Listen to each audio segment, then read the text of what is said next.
tax law. And some of the students who are attending today were not attending on Monday, or it was not possible to attend. So please let me introduce myself to you. My name is Lars Micker. I'm a German professor for tax law. I'm specialized especially in taxation of corporations and partnerships, and in international tax law, and also in European law, European tax law, which is our subject for today and for the following sessions we do in the course of next week. Again, I welcome you, and it's very nice to meet you in these lectures. Of course, it would be better if we could learn from each other in a personal way, but I think that will be possible as soon as it will make sense. Yeah, let me just say a few words why we are here today. Our schools, I work at the University of Finance of North Rhine-Westphalia. North Rhine-Westphalia is a state of the Federal Republic of Germany. And our universities, so your state tax university of Irpin and our university, entered into a cooperation agreement in order to cooperate, especially on lecture measures, on seminars, and on the encounter of students and on university staff. And therefore, here we are today, and we thought it would be a good idea, especially because your country is a candidate for the European Union. It may be good to know some principles or some fundamentals on the European law and how it impacts the national tax law. Please feel very free to ask questions at any time. Questions of you, and also as comments, are really appreciated. Maybe we can also join in some discussions. I'm looking very forward to being with you today, and maybe on the following sessions next week. First of all, please let me summarize what we have done on Monday. I think that is a good idea for everybody, but especially with regard to those students who were not able to attend on Monday. On Monday, we had an overview on the history of the European Union. We talked about the specific steps to create the European Union, starting in the 1950s, when only 6 member states created a European community, and then the European Union was extended by a lot of states. Currently, we have 27 member states of the European Union, and we only lost one. As you all know, Great Britain left the European Union in 2020. So we talked about the history of the Union.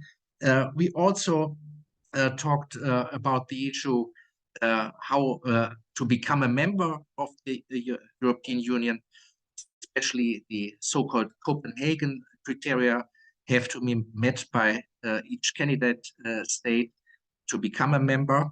And all member states of the current European Union, as well as the applying country, as well as the European Parliament, have to give their consent to involve a new member in the European Union. And in the last quarter of our last meeting, we talked about the institutions of the European Union, especially on the European Parliament and of the Council of Ministers. These 2 legal bodies are the legislative of the European Union, and we also had an overview on the European Commission, who serves as an administration body of the European Union. And this brings me to the content of our session today. And please, as I told you, please feel very free and feel absolutely free to ask any questions or say or to place comments. This is highly appreciated. You can also use the chat. I will, to some extent, check the chat where there are any questions or comments, and I'm happy to answer your questions as appropriate as possible. So when we start today, I will give you first an overview on what we learn today. First of all, we will talk about the Court of Justice of the European Union. As we all know, we need courts to decide if the member states comply with European law, and this is the Court of Justice. We will see where this unit is seated. It is seated in Luxembourg.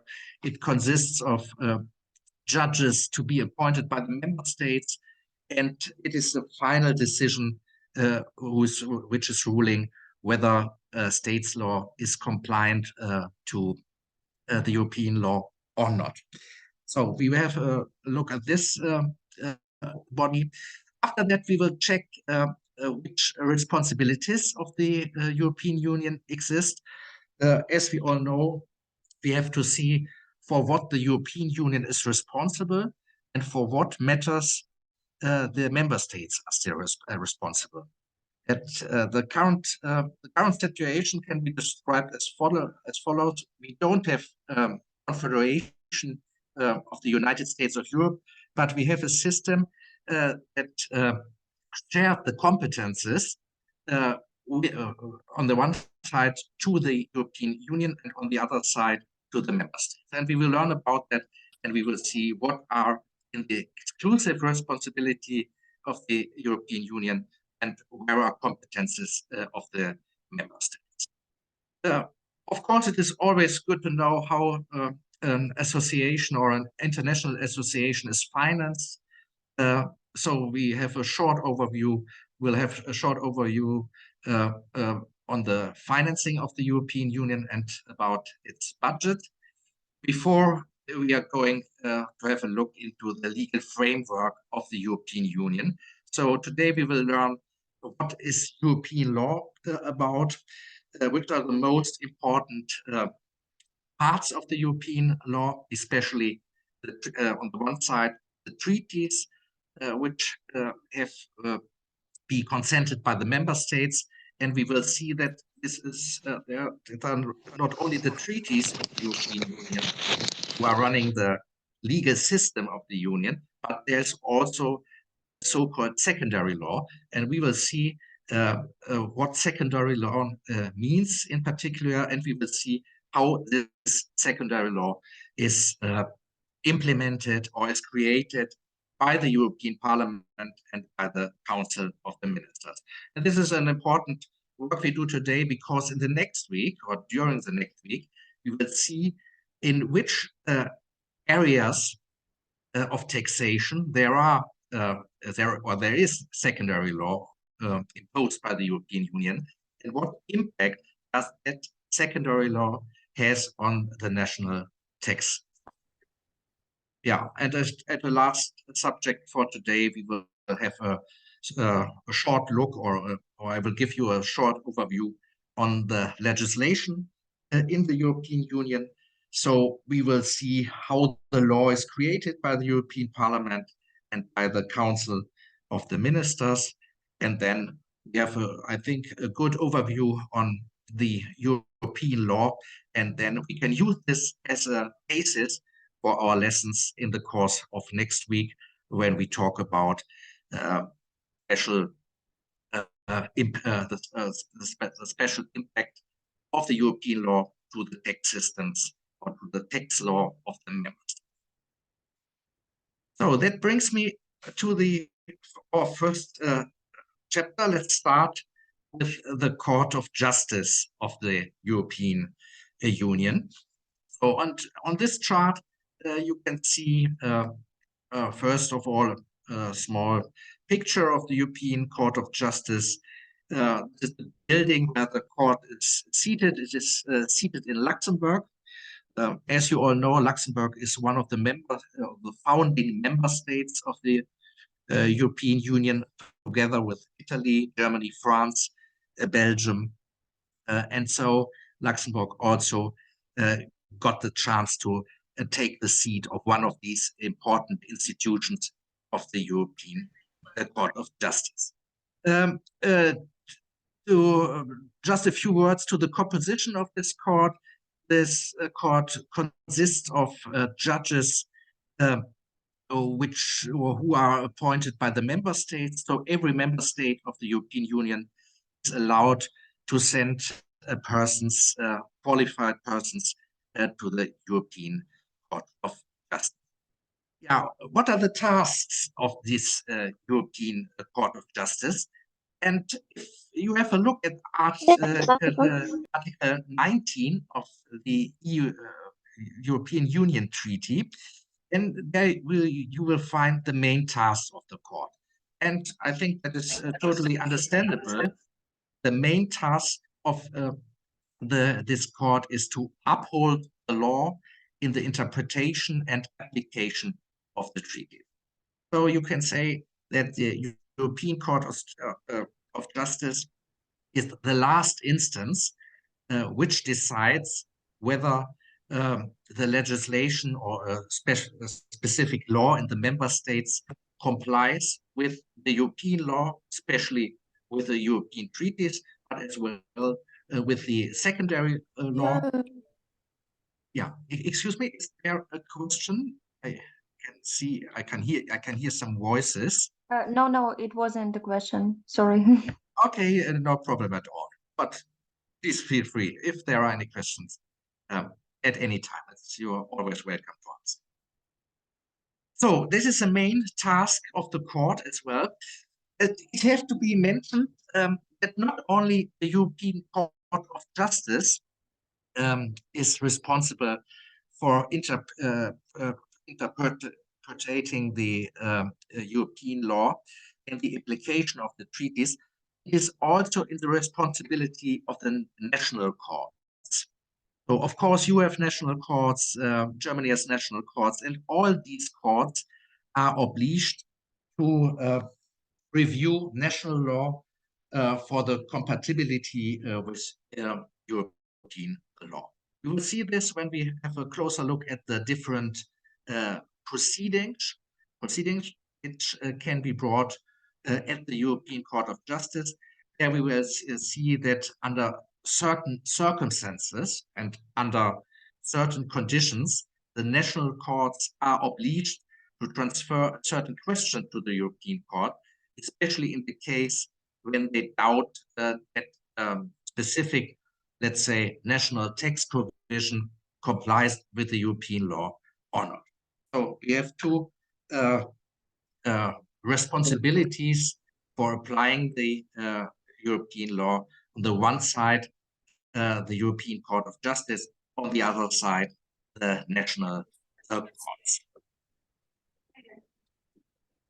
If you have a closer look at the different proceedings which can be brought to the European Court of Justice, you have to get maybe the information that even if national courts examine whether national law is compatible with EU law, there must be a European authority that makes a binding last decision. So you can say that the European Court of Justice has the last word with respect to the question, does a national law comply with the European law or does it not?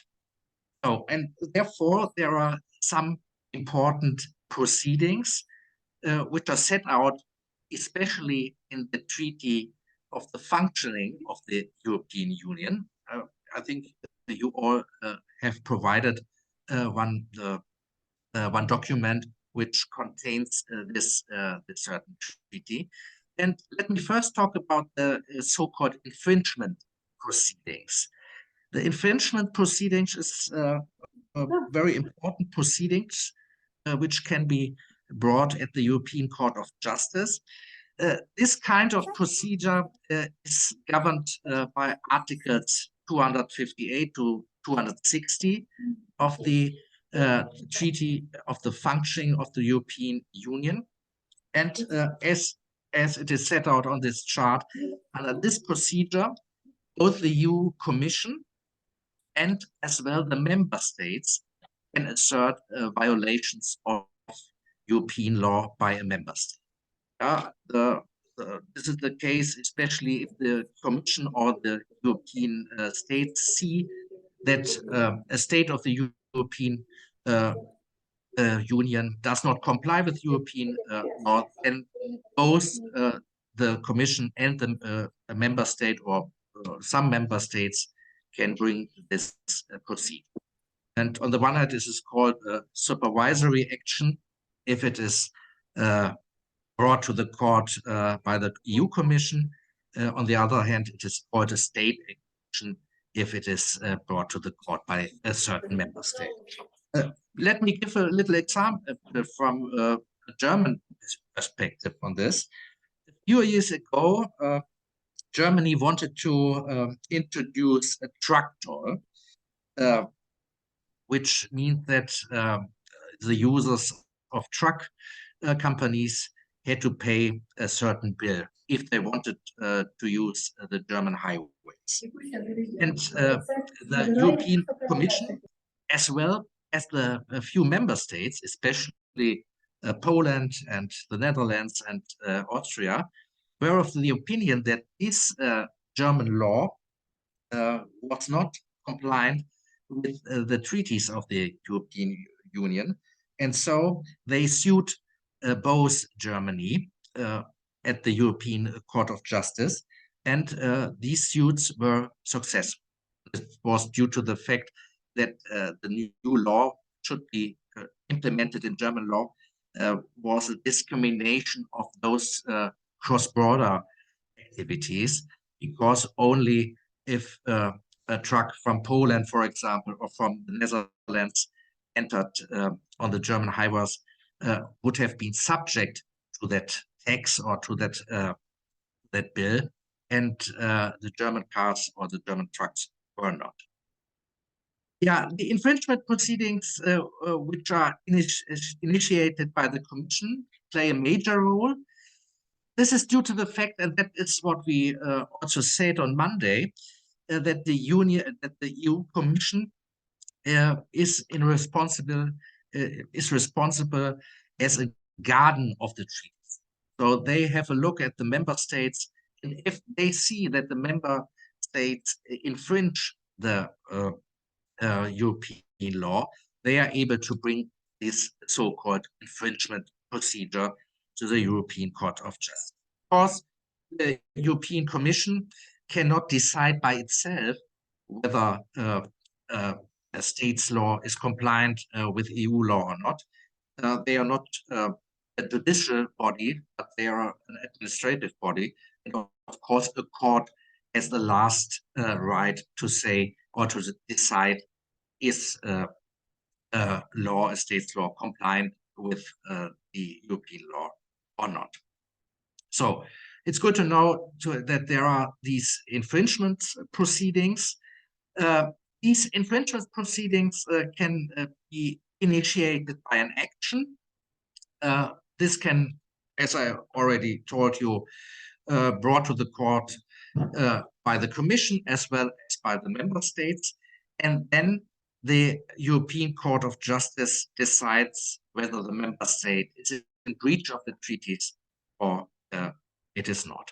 And if the European Court of Justice rules that there is a breach or an infringement of European law, then it also decides how the member state has to remedy that breach. And in this case, of course, the member states have to take necessary measures to comply with the court's judgments. If a member state does not comply with such a court decision issued by the European Court of Justice, if it fails to comply in a certain period of time, it is the Commission, the European Commission, who can again refer the case to the European Court of Justice. Of course, in this case, the European Court of Justice would rule it the same way as they did in their first decision. And now it becomes a little bit more uncomfortable for the member state who was not able or not willing to comply with the decision, because now the court can impose a penalty, for example, a fine or a periodic penalty payment that it deems appropriate in the individual case. So this is, you can see on this structure and on this infringement proceeding, how the European law can be executed by the European Court of Justice. And to give you a full picture of the important proceedings which can be brought against the member states on the European Court of Justice, we also have to talk about the so-called preliminary ruling procedure. This is a second important procedure, and this preliminary ruling procedure, this is set out in Article 267 of the Treaty on the Functioning of the European Union, and it is also the goal to ensure that the uniform application and validity of the Union law. Yeah, and what is this preliminary ruling procedure about? I already told you, it is also in the responsibility of the member states to make sure that the European law is transposed or transformed appropriately into the state's law. And so the national courts shall also be given the opportunity to bring a certain case to the European Court of Justice. So this proceeding means that the national courts which are dealing with a certain case on tax law, or maybe also, of course, on other subjects, they can refer preliminary questions on the interpretation of EU law or of the validity of secondary law to the European Court of Justice. And of course, the national courts decides whether they bring that action against the national court, against the member state at the European Court of Justice. It's good to know, before we do a little case study on this preliminary ruling procedure, that the national court, which decides in last instance, is obliged to refer the matter to the European Court of Justice.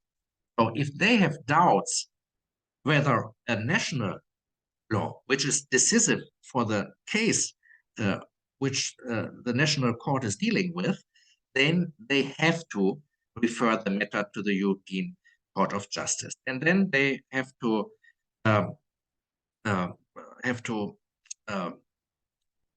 take that action and bring that argument to the European Court of Justice. As I already told you, the question must be of significance for the decision. That means that without the provision, which is doubtful with respect to the compliance with European law, the case would have been decided differently. That means that the significance of the decision in a certain case must have an impact on the court decision in this regard. Yeah, and I also want to talk to you that the obligation to refer a question to the European Court of Justice may be waived if the question has already been decided by the European Court of Justice. In this case, which is also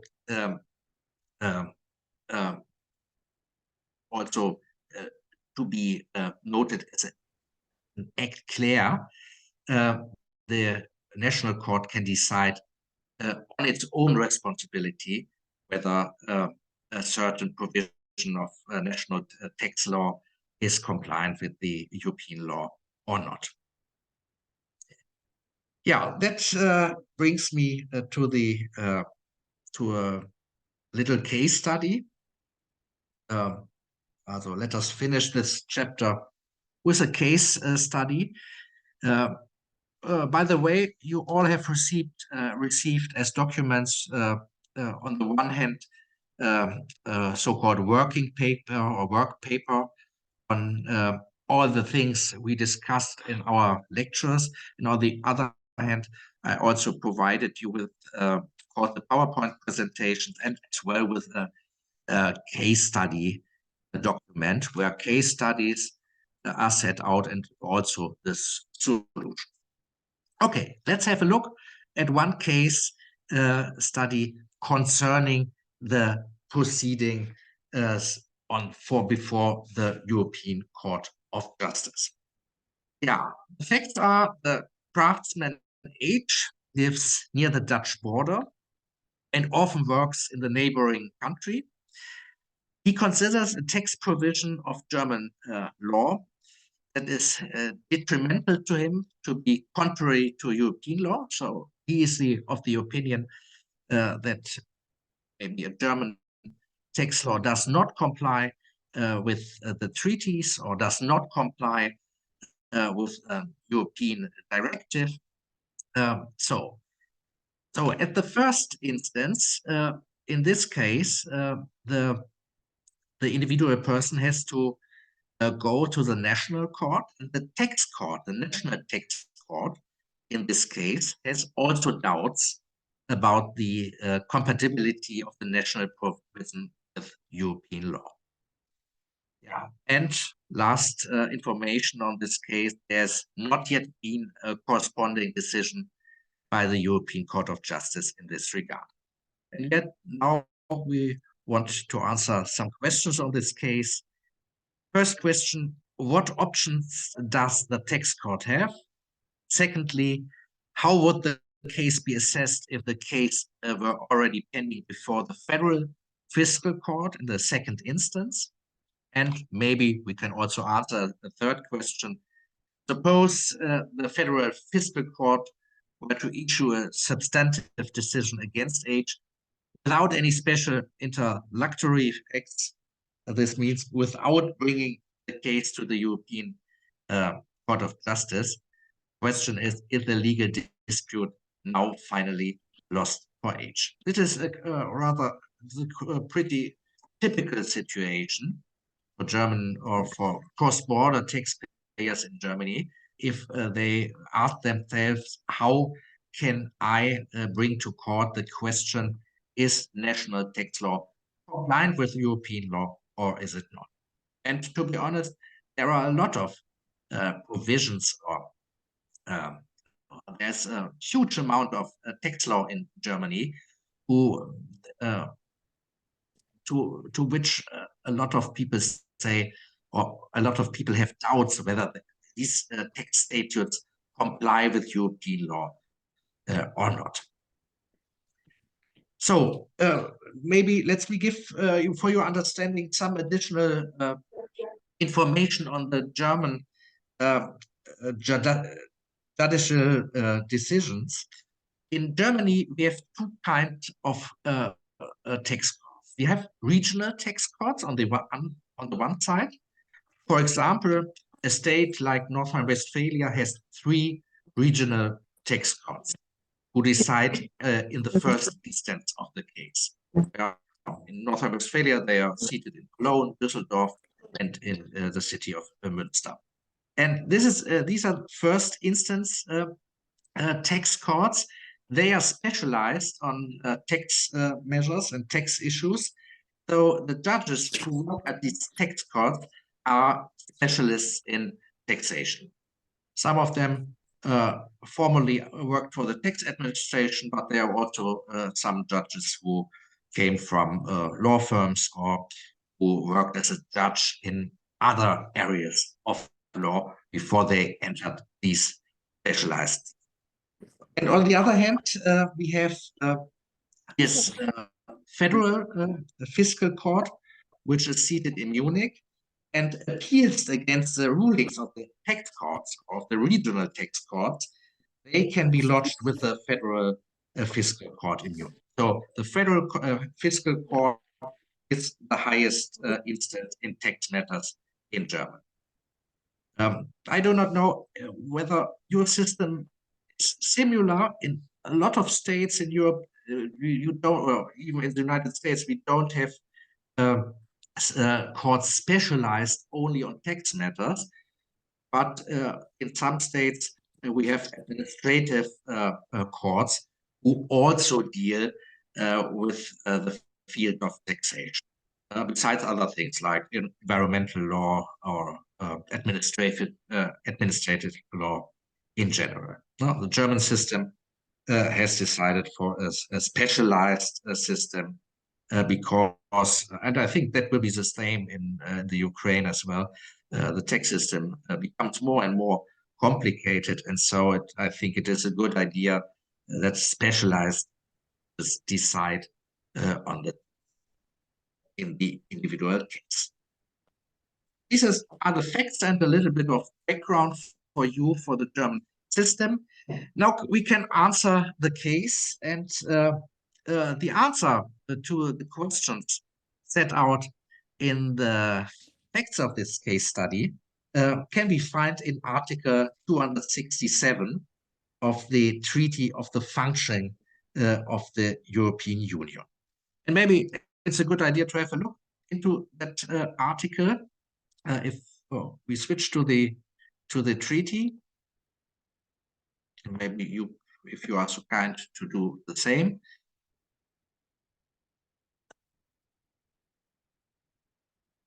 Here you can see the consolidated version of the Treaty on the Functioning of the European Union.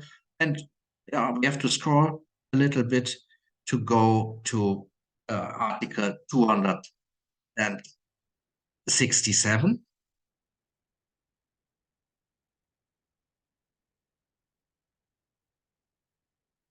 And can see what this article stipulates. And if you have a look in this article, then you can see what we have already learned. The Court of Justice of the European Union shall have jurisdiction to give preliminary rulings concerning the interpretation of the treaties, as well the validity and interpretation of acts of the institutions, bodies, offices, and or agencies of the Union. Yeah, and where such a question is raised before any court of a member state, this is in my case the case because we have a case at a regional tax court. That court or tribunal may, if it considers that a decision on the question is necessary to enable to give a judgment, request the court to give a ruling thereon. So this article means that there is no duty for a regional tax court or for a first instance court to refer the question to the European Court of Justice. So the first instance courts or the second instance courts are not obliged to bring that action to the European Court of Justice. But the second question was, it's the Federal Fiscal Court of Germany, which is the highest instance of court concerning tax matters.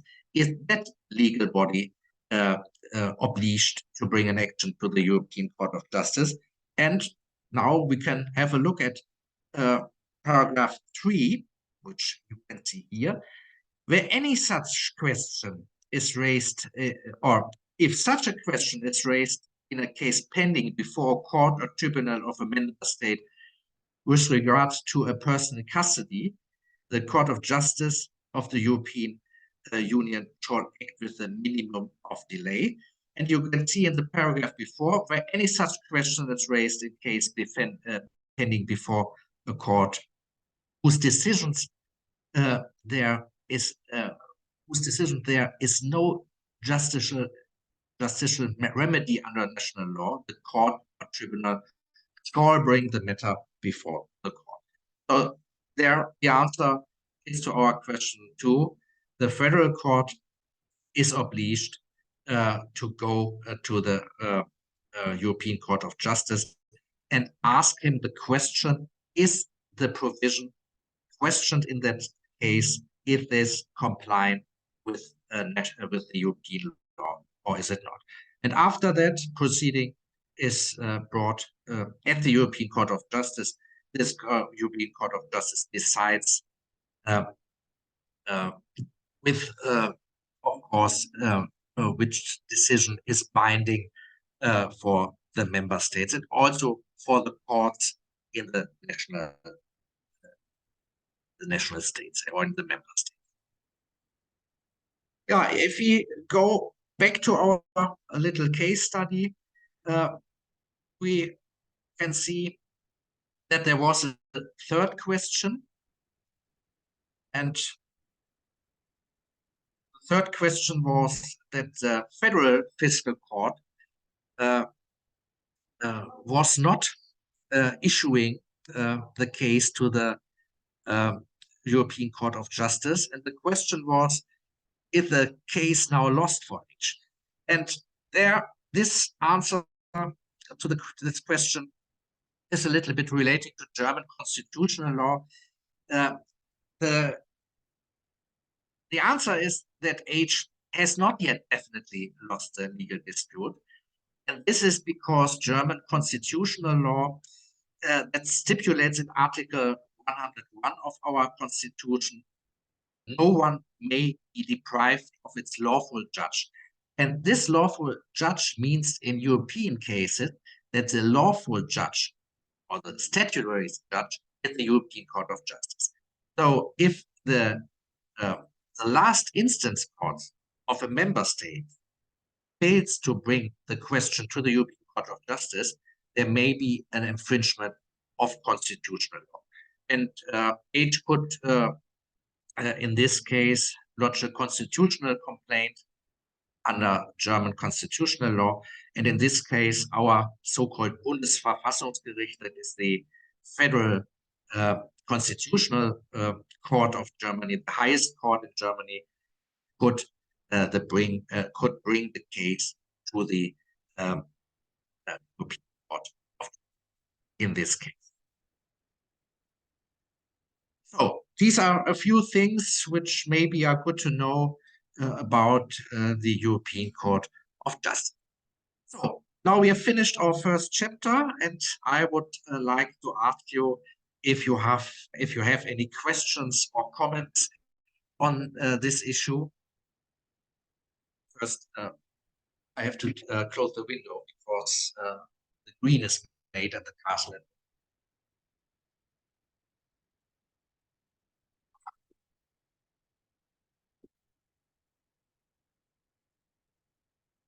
Sorry for the interruption.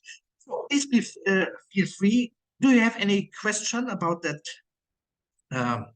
proceeding system in the European Union? Or do you have some comments on that issue?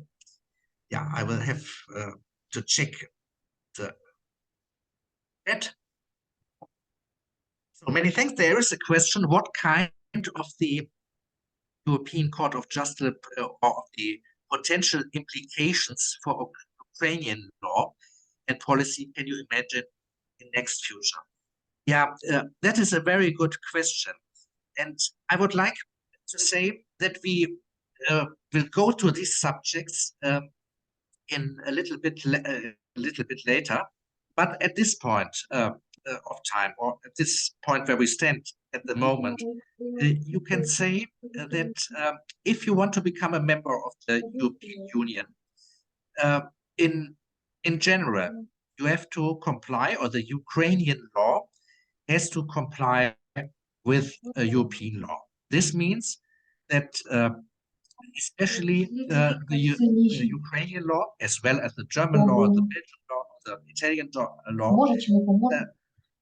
has to be compliant on the one side with the treaties of the European Union, and on the other side with the secondary law issued by the European. So the impact of the European law is, if you are a member of the European Union, then, for example, the Ukrainian law, the Ukrainian tax law, as well as our tax law, or Luxembourg or other states' tax law, has to be compliant, especially with the fundamental freedoms of the EU treaties. This means, in general, that Ukrainian law shall not discriminate cross-border actions with other member states of the European Union. And I want to ask you again for that question. This is a very good question, which we will deal with next week, especially. Next week, I will show you some case studies, some real cases before the European Court of Justice, and then you will see which kind of discriminations shall not be in place in a national law. And secondary, I have to mention that the Ukrainian law, in the case of a membership of the European Union, has also to be compliant to the secondary law. So we will learn in our next session on Monday how directives of the European Union impact the national law. For example, we have a value-added tax directive in the European Union. And this value-added tax directive says, for example, which tax rates or which range of tax rates of sales tax or value-added tax are allowed in the European Union. So I will show you this on Monday, and I will also show you on Monday that there are some other directives of the European Union which do not only have an impact on the value-added tax, but also on direct taxes. For example, we will see on Monday how the so-called parent subsidiary directive or the so-called anti-tax abusive directive of the European Union works.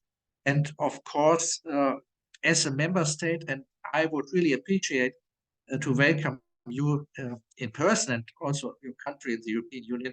And in this case, we would be all in one boat and had to comply with all these provisions.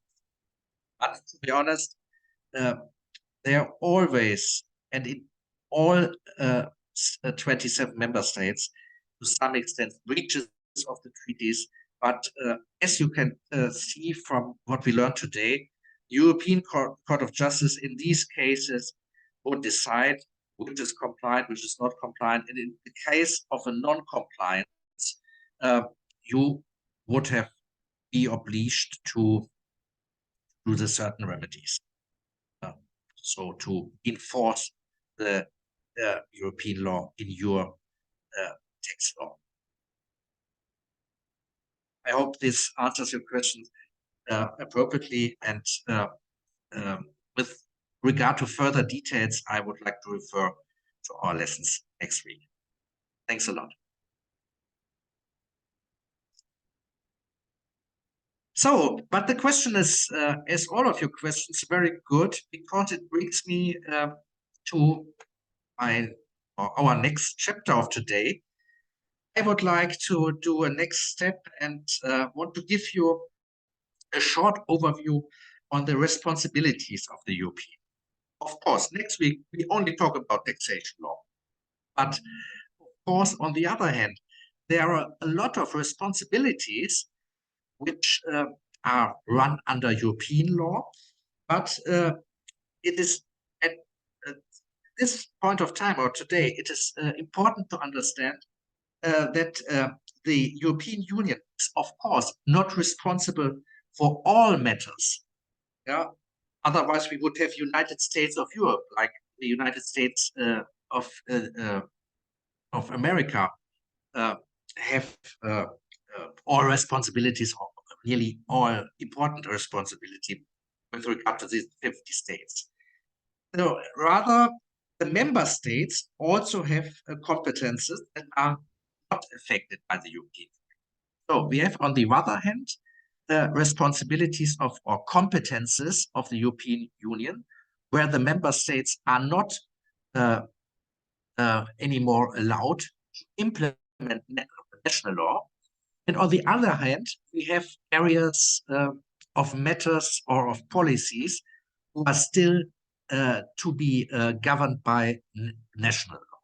And in this case, and that refers to your very good question, we have to accept that also in areas where the European Union has no competence, the national law, for example, the tax law, has to comply with the treaties and with secondary law if such secondary law is imposed by the legal bodies of the European Union.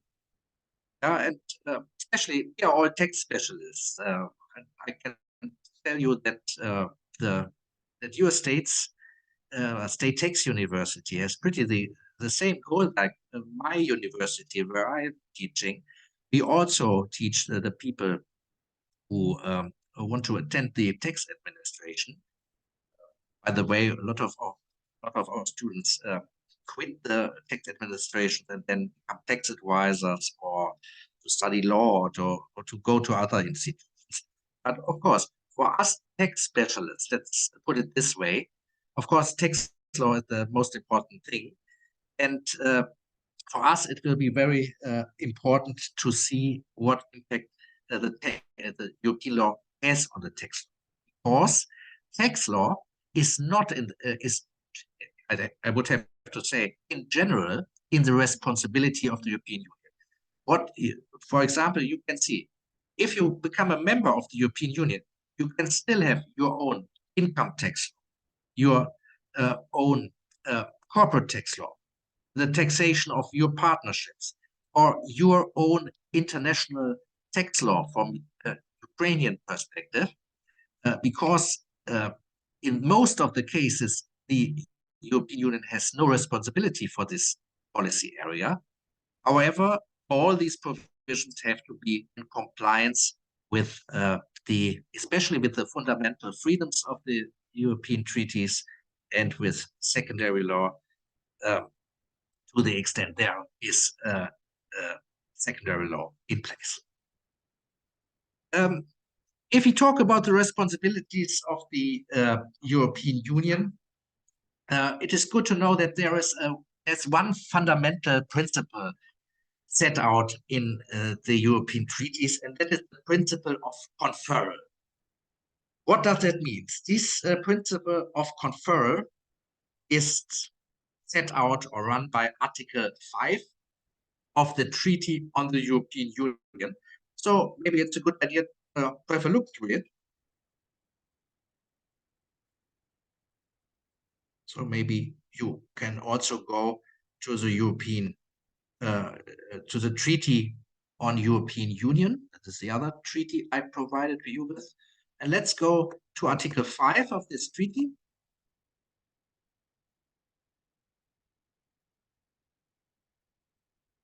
Yeah.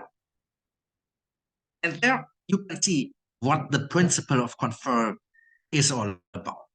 If you look in number 1 of this article, the article says the limits of union competences are governed by the principle of conferral. And the use of union competences is governed by the principle of subsidiary and proportionality. Yeah, and in number 2, you can see how the principle of conferral is to be defined. Under the principle of conferral, the union shall act only within the limits of the competences conferred upon it by the member states in the treaties to attain the objectives set out therein. Competences not conferred upon the union in the treaties remain with the member states. And here you can see how we have to distinguish. If the treaty, if the competence to the European Union, of course, the European Union has the responsibility, and in general, the member states are not allowed to implement national law on these matters. If such responsibility is not set out in the European treaties, then the the policy, for example, the tax policy, is still in the responsibility of the member states, and the member states can create, for example, a corporation taxation act freely, and it's not in the competences of the European. So, can go back to my presentation if you want to. And what we have read in Article 5 is set out on this chart. Now, as you can see here, the European Union can only legislate on those policy areas that are explicitly mentioned in the founding treaties, and all competences not expressly assigned to the European Union remain with the nations states, or with the and to give you a full picture of the competences, we would have to have a look in Article 2 of the Treaty of on the functioning of the European Union, and there are some different types of competences are set. But to make this a little bit quicker, let's see where the European Union is entitled to legislate. This is especially in the case when the Union has an exclusive competence. So, and which are important matters of exclusive competence. So these are matters which cannot be run by the national states, but only by the European Union. So the European Union is the only legal entity who has the right to implement law in these certain areas.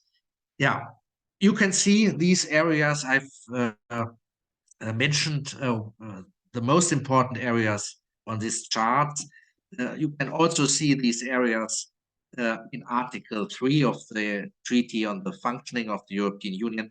And let's keep this short. One very important exclusive competence is the European Customs Union. Customs, normally, if you are free, if you are not a member of an international taxation, of an international association, nor you are a member of the European Union or of the European market, it would be in the responsibility of every state to impose customs and to impose a national customs policy.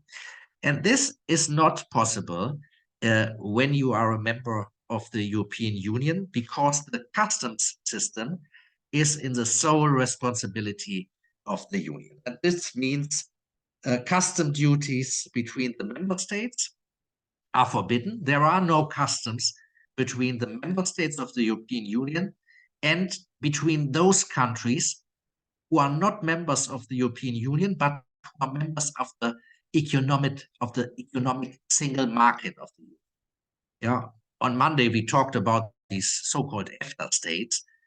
These EFTA states are the European Union members, as well as Norway, Liechtenstein, and Iceland.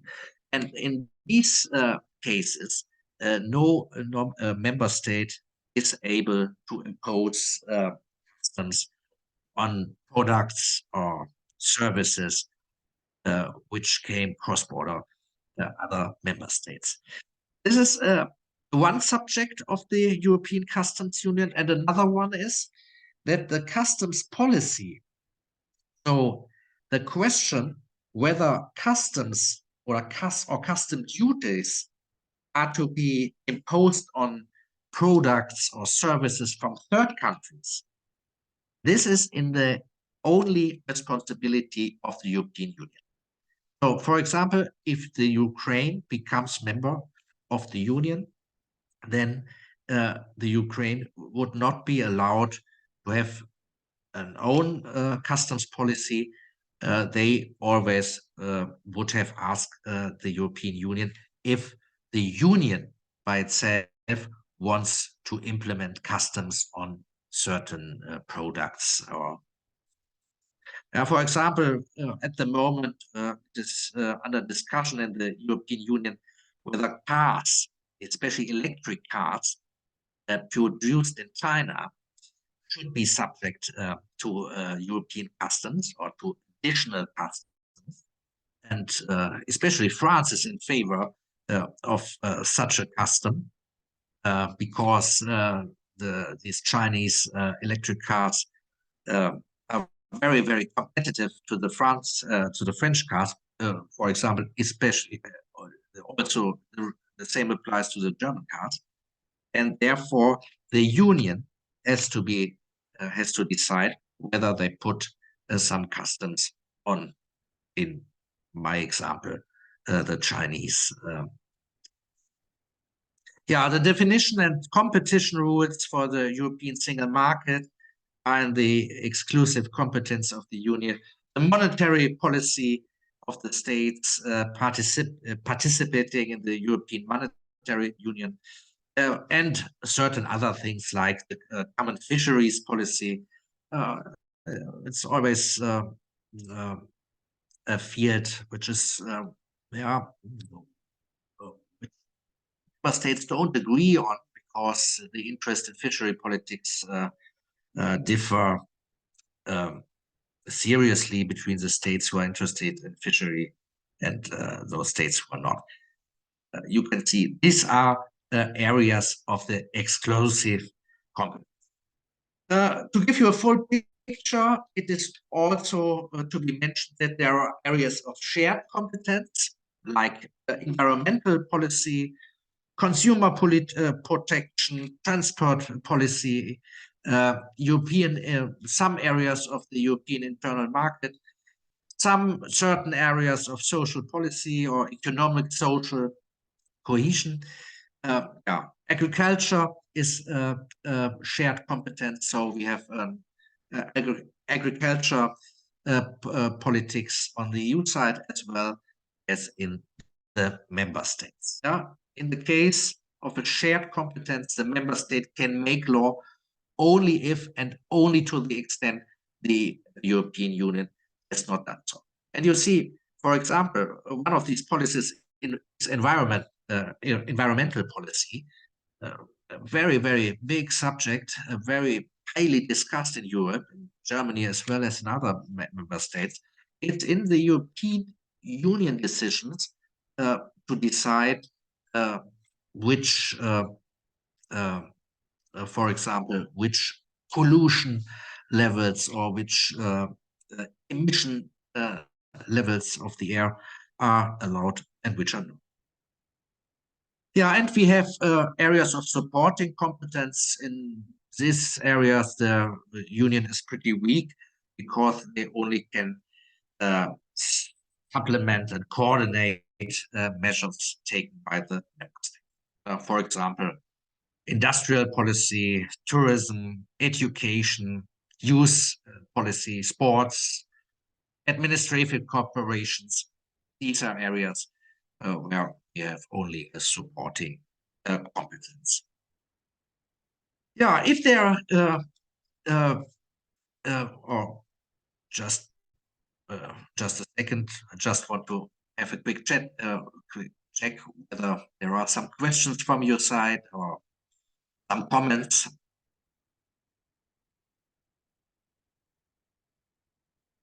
I will have a look in the chat. Okay. I think that is not the case at the moment, so we will go to our next subject for today.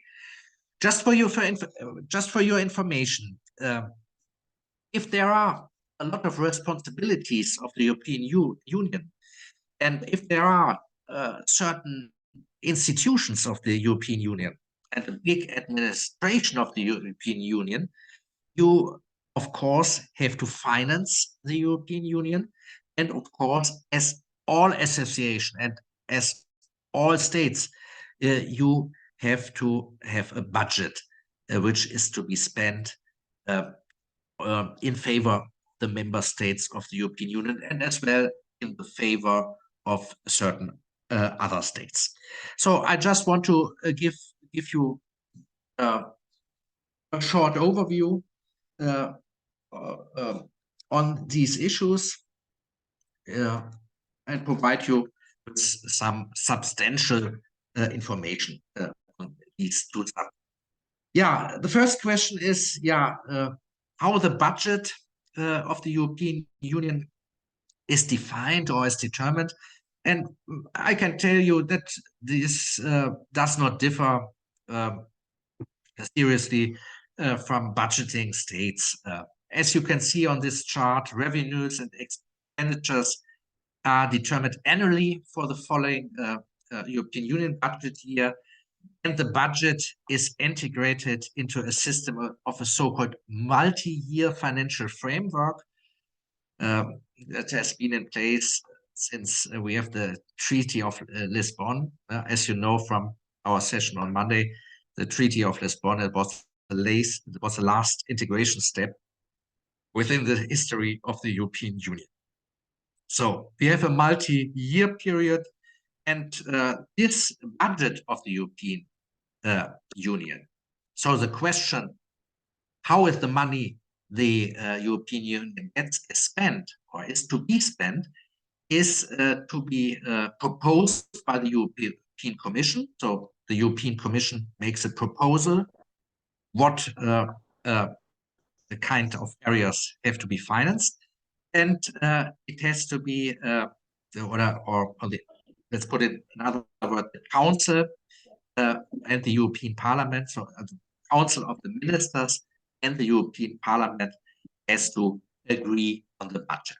Yeah, I told you on Monday that the European Parliament, as well as the Council of the Ministers of the European Union, has also a budgeting function. And here it is, of course, the Parliament and the Council have to give their consent to that budget. I just want to show you how the money of the European Union is spent, or how it should spend. You can see on this chart the period of time beginning 2021 and ending 2027. This is a proposal of the European Council President. Currently, it is Charles Michel, the former Prime Minister of Belgium. That is his proposal, and of course, we don't have to go into every detail of this chart, but I think you can get a good impression how the money is spent by the European Union. And you can see it here. And you have to say this is within the period of time mentioned above. One very big, or the biggest part of the budget is regional development and cohesion. You can see that 380 billion euros should be spent in this period of time on regional development. And you can also see that still there's a very large amount of financial aid to be given to natural resources, to agriculture, to fisheries, and to climate measures, 355 billion.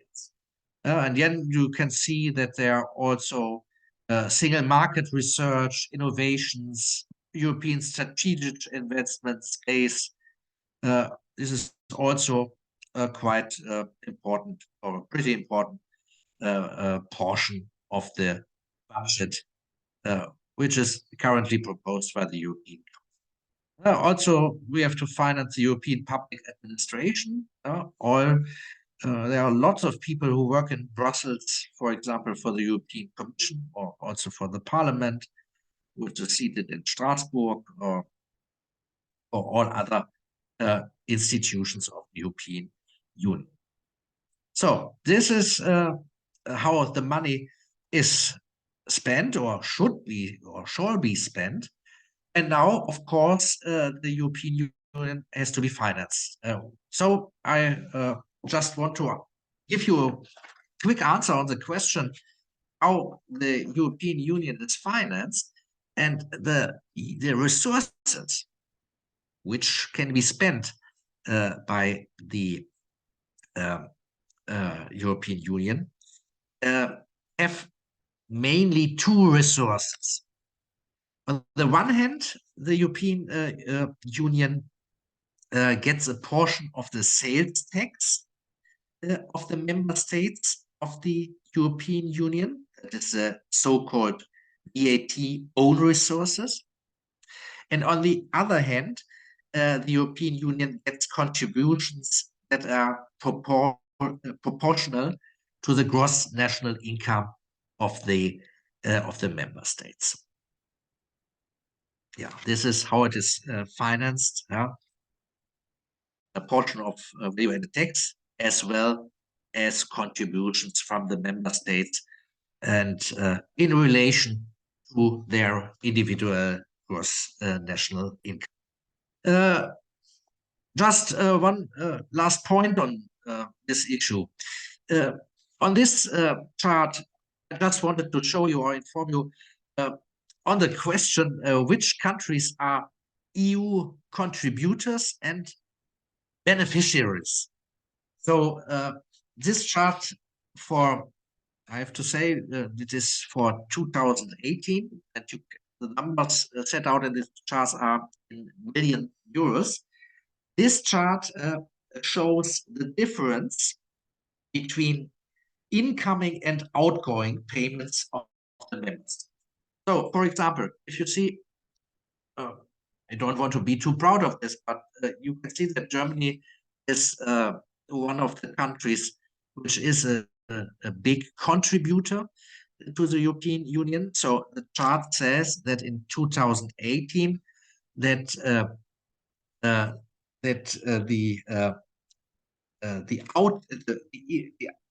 outgoing payment of Germany is 17 billion euros higher than in comparison to what Germany gets from the European Union.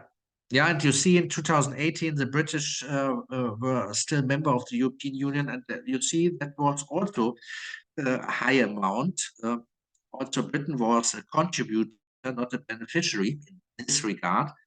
And of course, at the moment, there are discussions between the European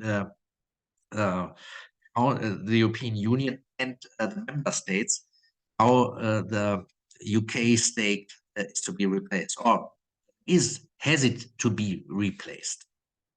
One last word to these charts. Of course, the contributors or some of the inhabitants of the contributors are not too happy with this chart. But you have to say that on the other hand, of course, the strong states, the states with a very, very big gross income, for example, also considerably benefit from the European Union. As we always say in Germany, of course, we are a contributor, but the single market, or as you all know, Germany is an export nation, and so it also benefits from the European Union, and especially the free market and the freedoms, fundamental freedoms, I think in a very so, but it is good, I think, to provide you with a little bit information in this regard. So that brings me to another chapter of today. I would like to discuss with you the legal framework of the European Union, and I want to show you, or to lecture you, what is European law, what types of law can be distinguished. And let's start maybe first with a chart where you can see, as a kind of introduction, all international association European states are involved in. You can see it. The chart is a little bit confusing maybe, because you see different associations. You can see on the one hand, for example, the European Union with these member states. You can see it in this blue color, 27 member states. You can also see on the chart that some members of the European Union also entered additional international agreements. For example, we have the Visegrad Group. These consist of Eastern European states like Poland, Czechoslovakia, Slovenia, and Hungary. We have a Nordic Council with the Nordic states, Denmark, Sweden, and Finland. And we also have the Baltic Assembly and the Benelux. What you can see on this chart as well, and we have already talked about that on Monday, that we also have this European Economic Area, which not only consists of the European Union members, but also of some members who are called EFTA members. These are Liechtenstein, this is Iceland, and Norway. And maybe some of you remember what I said to these EFTA states on Monday. These states do not participate in the European Union politically. So no minister from Norway or from Liechtenstein is a member of the European Council, for example, but these states join the freedom of the free markets, the trade union of the European. So it is also a possibility to not to get a member of the political union, but to become a member of the economic union. You also can see this Schengen area. Schengen means this is an association which provides for an open border policy. This means that all Schengen members, which are the European Union members, as well as Switzerland and the EFTA members, have consented to a free border policy within their territory. And of course, you can also see other agreements or other associations. You can see the so-called GUAM states. This is an organization for democracy and development, where also the Ukraine, your beautiful country, is member of. You can see CEFTA states, these Black Sea. This means this is a Black Sea economic cooperation, and you see some additional corporations. As for example, if you have a look over here, you can see that there is a common travel area agreement between Ireland and Great Britain in place.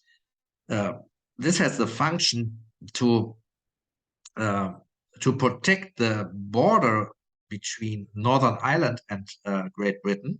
But on the other hand, to make sure that everybody who wants to do cross-border actions or cross-border business between Northern Ireland and Great Britain is still entitled to do so. Also, the British have left the European. So, and to keep it short, all what you can see on this chart is also described as European law in a broader sense. If you want to define what is European law, you can say in a broader sense, it consists of all agreements between European states. And this contains, of course, the European Union, but as well as all agreements you can see on this chart.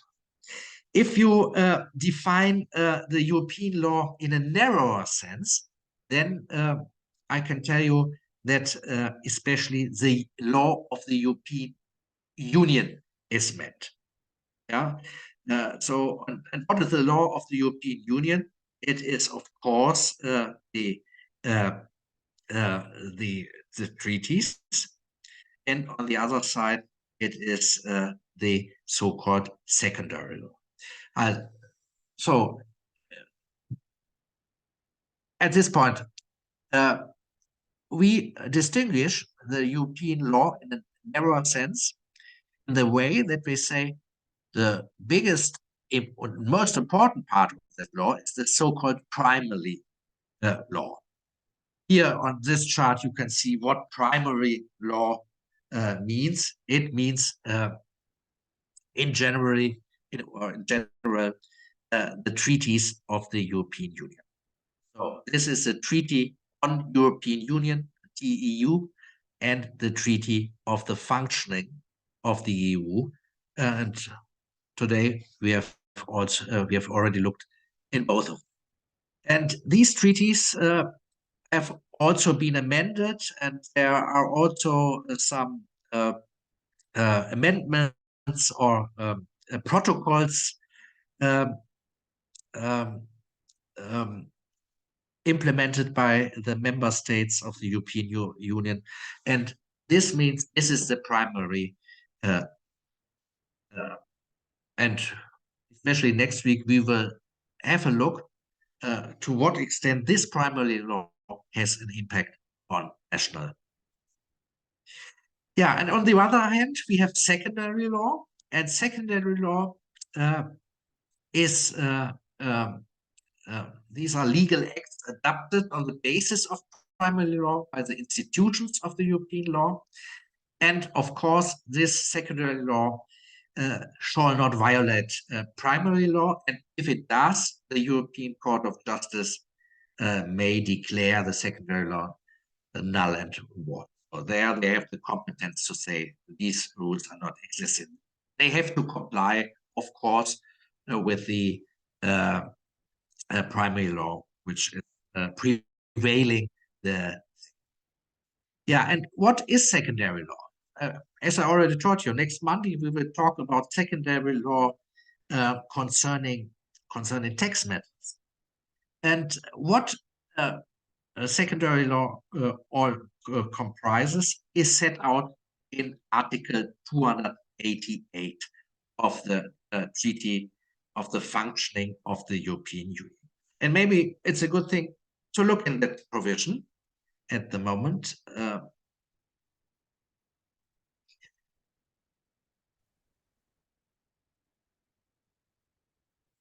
Up to this one.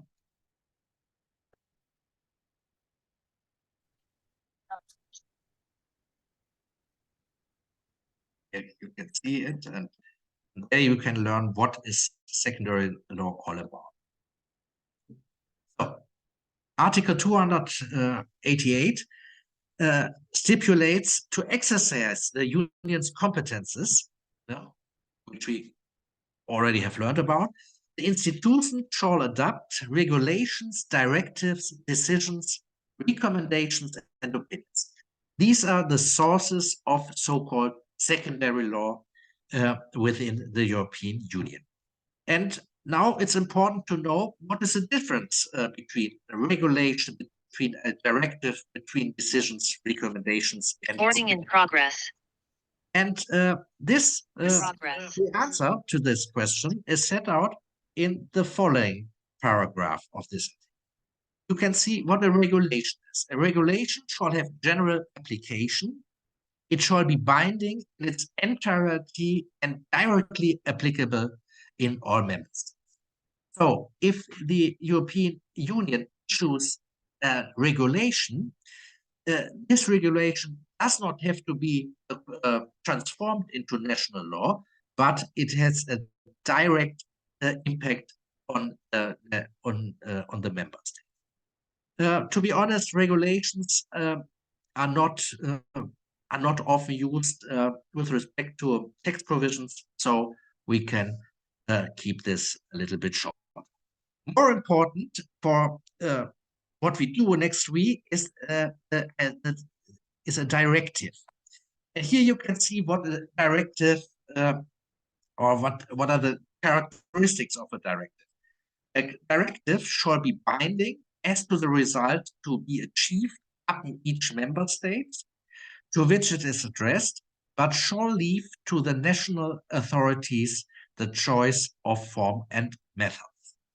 So this means if the European Union issues a directive, for example, and one of the most important directives in tax matters the value-added tax directive, then the directive is not directly applicable, but has to be transformed in national law by the member states. And that is important to know because this secondary law, as I told you, has to be implemented. And on next Monday, I will give you an overview which directives are currently performed by the European Union and which is the certain impact on the national tax. Yeah, and decisions shall be binding in its entirety. A decision which specifies those to whom it is addressed shall be binding only to them, and recommendations and opinions have no binding force. This is not so important for our subjects next week. These decisions are, for example, the decision of the European Commission to bring an action or to sue a member state before the European Court of Justice. That would have the quality of a decision. For us, the most important things will be these directives.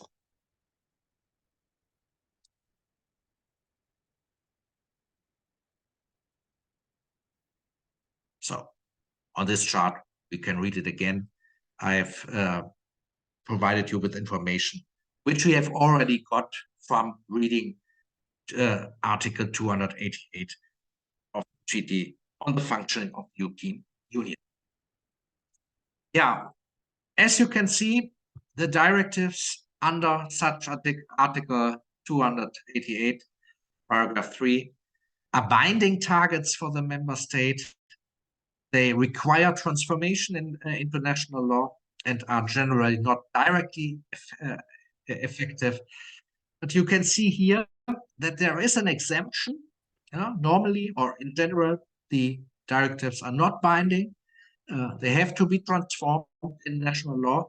But of course, there may be some cases that the member states fail to transform a EU directive into national law.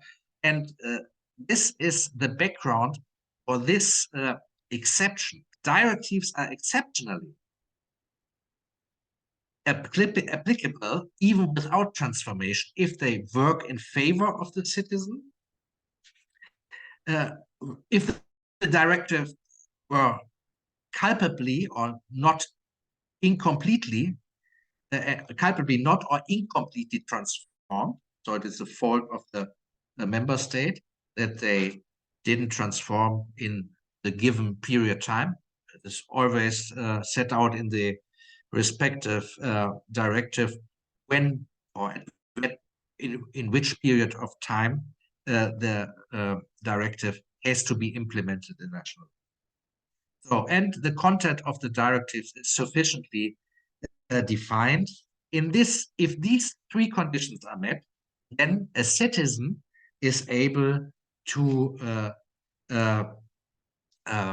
rely on the directive in a direct way. Yeah, for example, but that we will see on Monday as well. We will see when we work with the value-added tax directive of the European Union.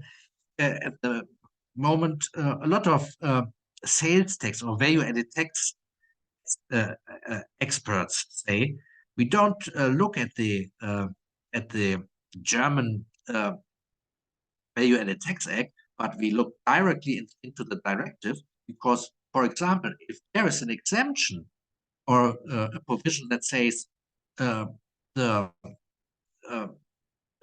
delivery of such good is tax-free or is to be taxed by a lower tax rate, then these experts say, look direct into the directive because the people, the citizens can, under these conditions set out on this chart, rely directly on, for example, a tax exemption or a lower tax rate set out directly in the directive.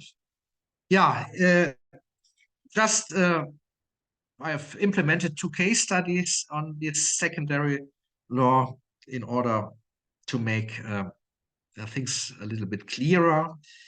The case 1 is simplified according to court decision from the year 1988 to a German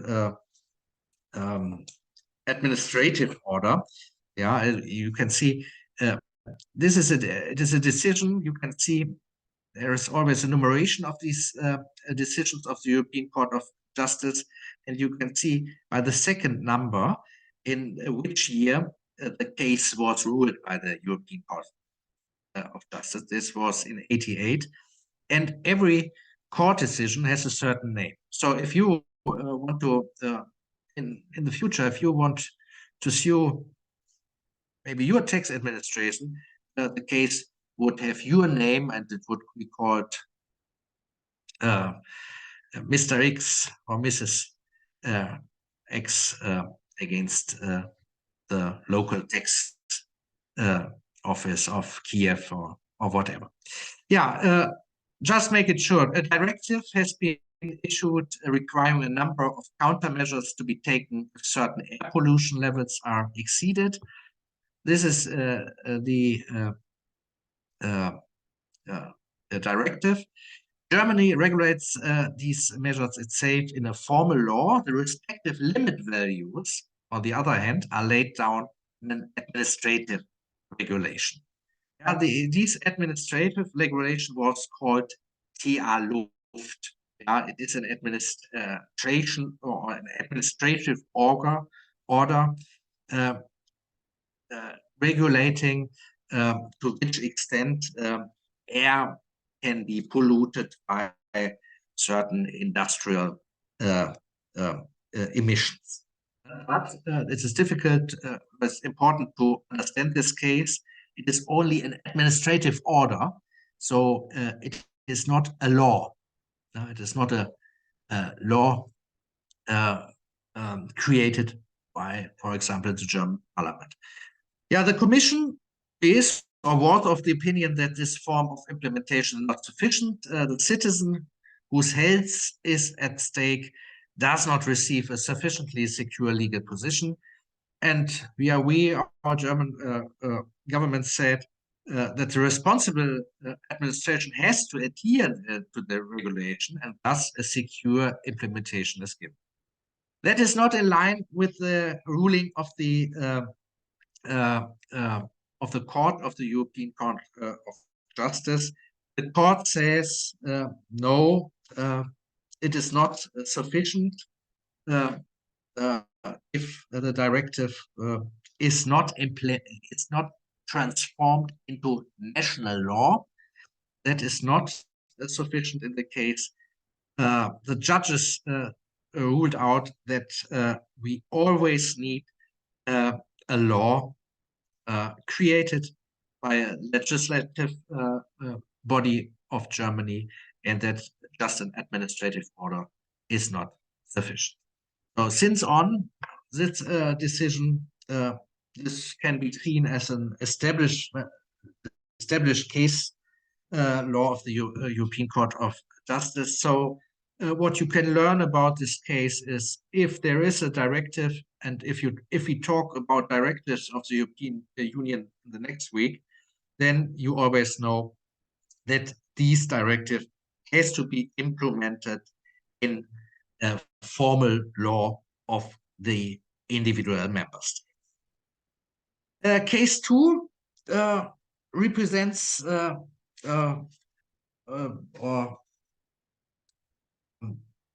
this case 2 is about the issue or concerns the question when it is possible for an individual or for a citizen of one European member state who rely directly on a directive.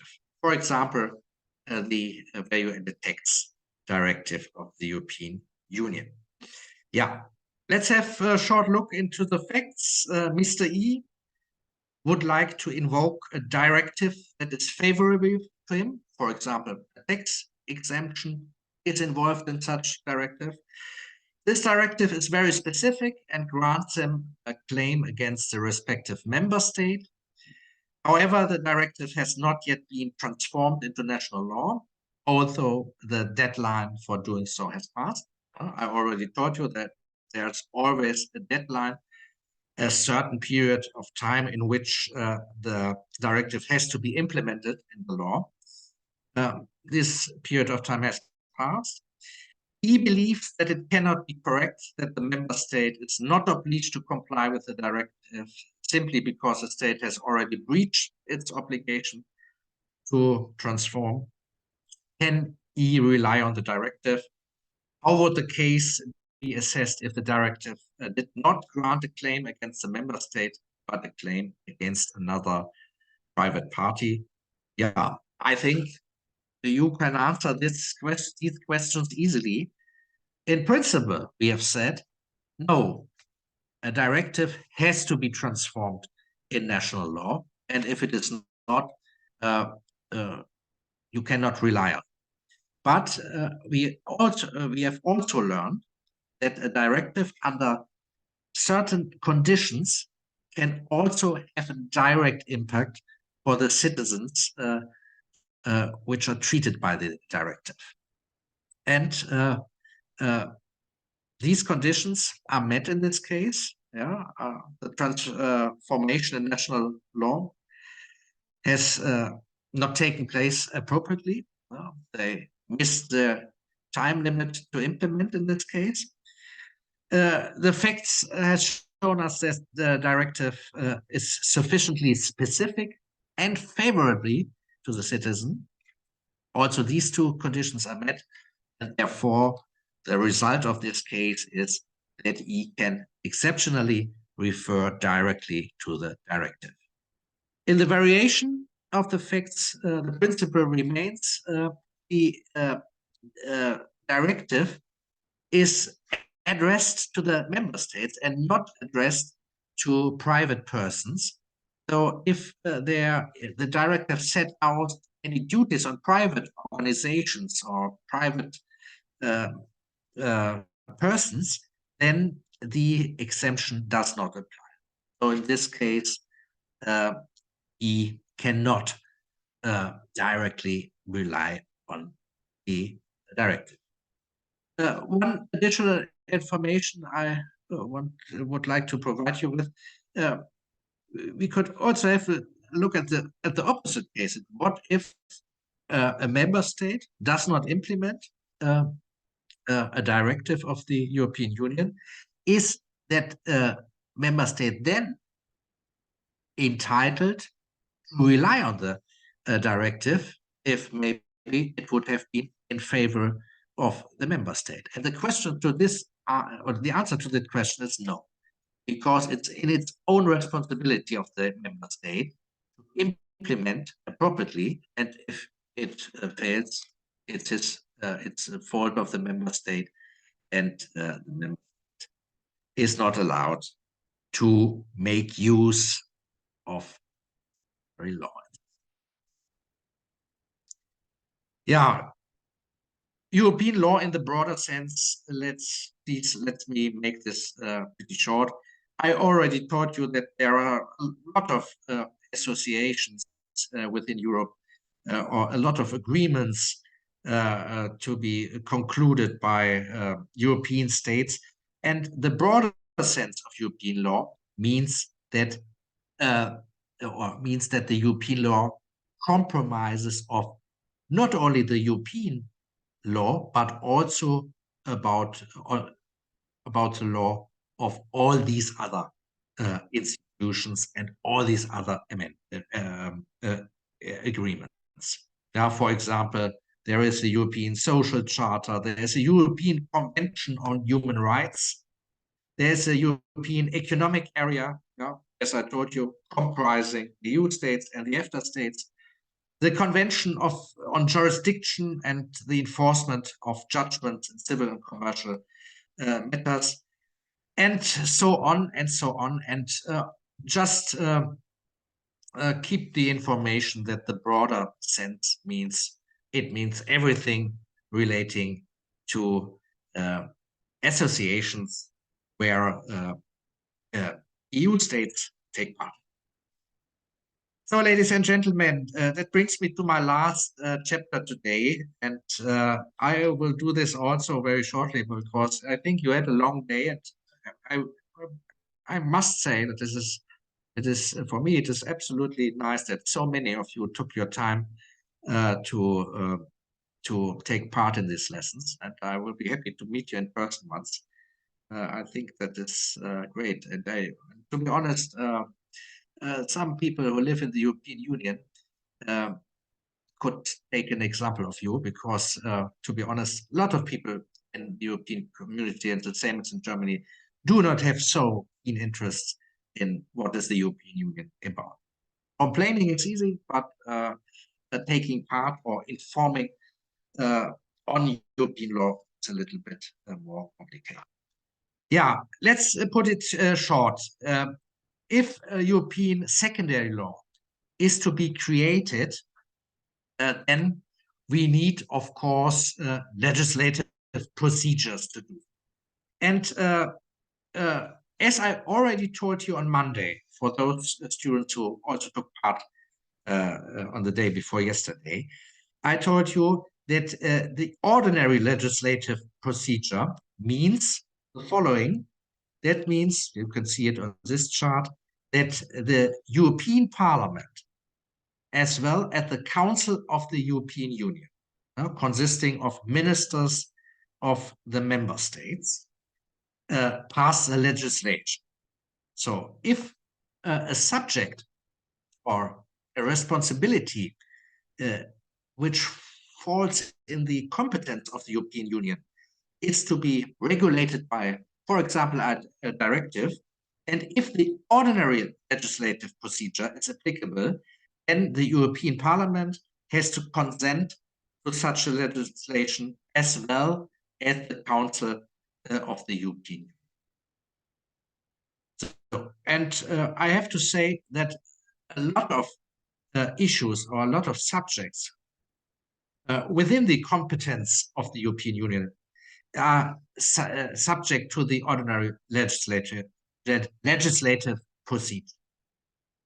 But, and that is important for us to know, let's go to the last charts for today.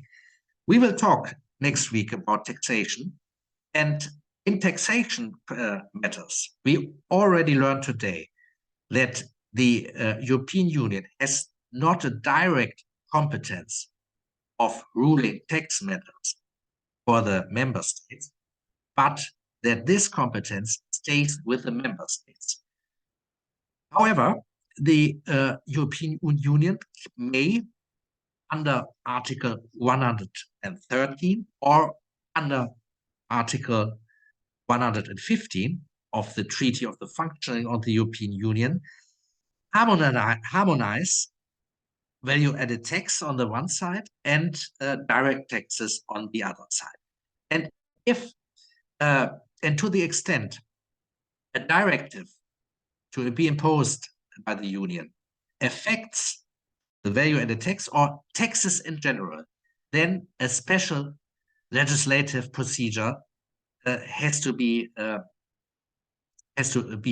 applicated by the European Union. And this means in general that the Council of Ministers decides on its own. So if we go back to this charts, you can see that in these cases, for example, if the value-added tax directive of the Union is to be amended or is to be changed or extended, then the Council of the EU and not the European Parliament is responsible to pass such kind of legislation.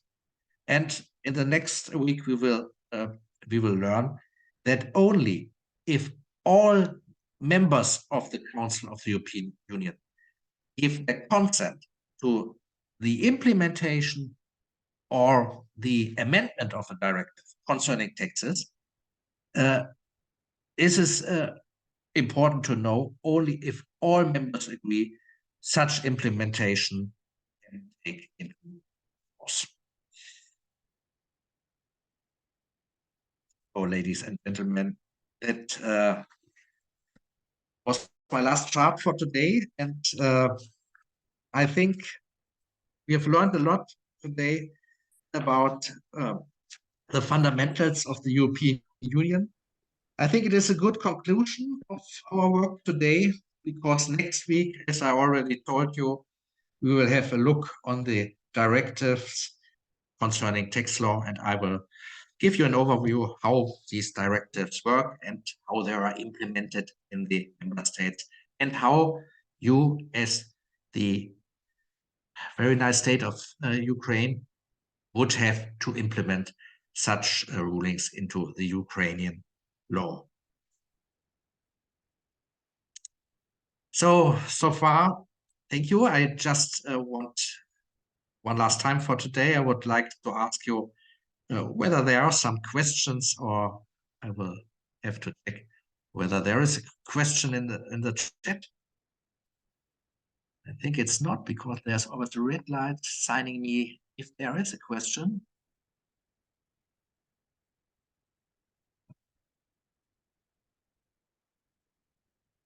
Everything was clear, thank you.